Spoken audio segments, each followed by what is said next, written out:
Hi, this is Patty Butcher at Katie Did's Quilting Studio. I've been an APQS dealer, probably about 18 years. I've been long arm quilting for probably 20, close to 21. And I just wanted to talk about this border here, this quilt. There's some fullness going on in the piecing.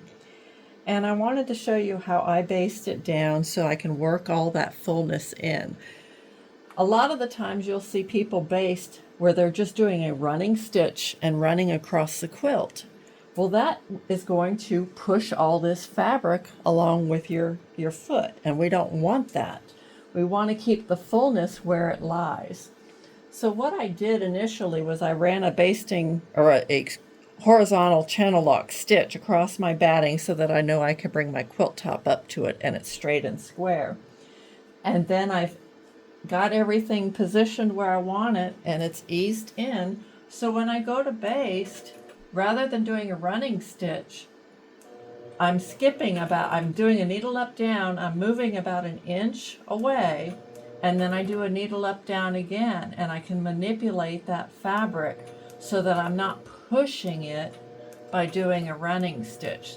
So I would just work my way across the quilt doing this. And yes, it's a little bit slower than just doing a running basting stitch, a running stitch with your hopping foot just going and your needle going up and down.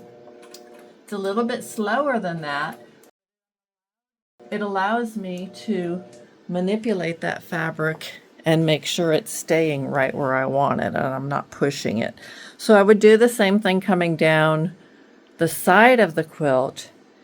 And then before I go to quilt it, I'm going to steam it. So I'm going to pause here for a moment. So now that I have basted across the top, I snugged up my quilt top, and I'm going to do the same thing here. I'm going to manipulate my fabric on the sides. If I have any fullness here, I don't want to be pushing it down. I want to keep that fullness where it lies. So any fullness here will just get manipulated in.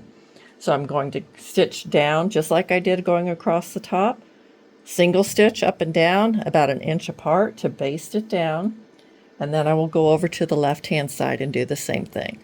Because of the way I baste, I do not start at the center and go out and down and then go back, center, out and down. It's not necessary. I've been doing it this way for 20 years with great results, as long as I'm doing that single stitch baste and I'm not pushing the fabric. Now over here on the left hand side, I have some more fullness going on. So I'm not going to push it down. I'm going to just work it in right where it lies. So you always want to keep the fullness where it lies. If you tend to push it down, that's how you get those dog ears down at the bottom of the quilt. So always remember to keep the fullness where it lies. And when I do my basting, I do from the left-hand side all the way across to the top, easing the fabric in. And again, I'm doing just a single stitch up and down, so I'm not pushing that fabric.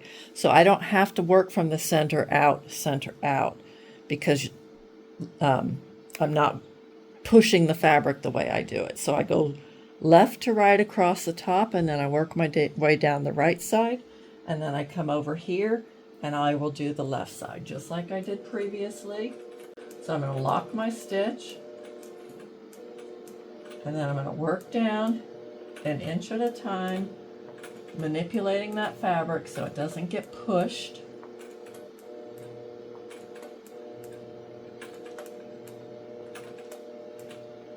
And again, it's a little bit slower, but it's going to give me much better results. And in my mind, that's better. You're going to get happier customers, repeat customers. It's not always about getting it done fast. You want to get it done right. It's got your name attached to it. And break my threads. I'm going to move Millie out of the way. And now get this over here where you can see. I just pulled over my little IKEA cart with my steam generating iron. And that is what I'm going to use to go over this quilt and try and work out some of the, steam it and work out some of the fullness. When you do that on the quilt, the fabric just tends to cling to the binding and it's going to shrink it up some. So once I start to quilt, I won't get that fabric being pushed. So let me get repositioned here.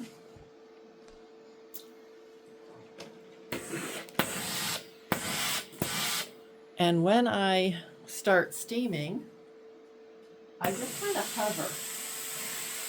I'm not pressing on the fabric. I'm just getting that steam to go into the fibers.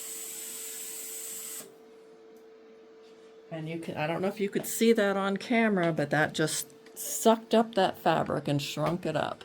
I'm going to move over here where it was really bad. I shouldn't say really bad. It wasn't really bad. The worst of it was. Right in here, look at that. So again, I'm not ironing the fabric. I'm just hovering.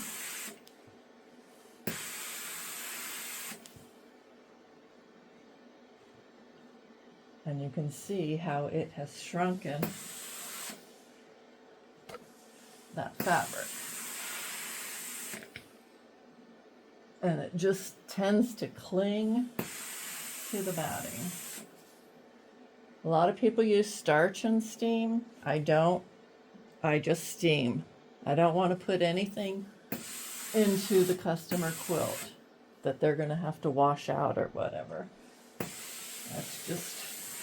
Now in here I don't need to do a lot because mainly the fullness was in the border area.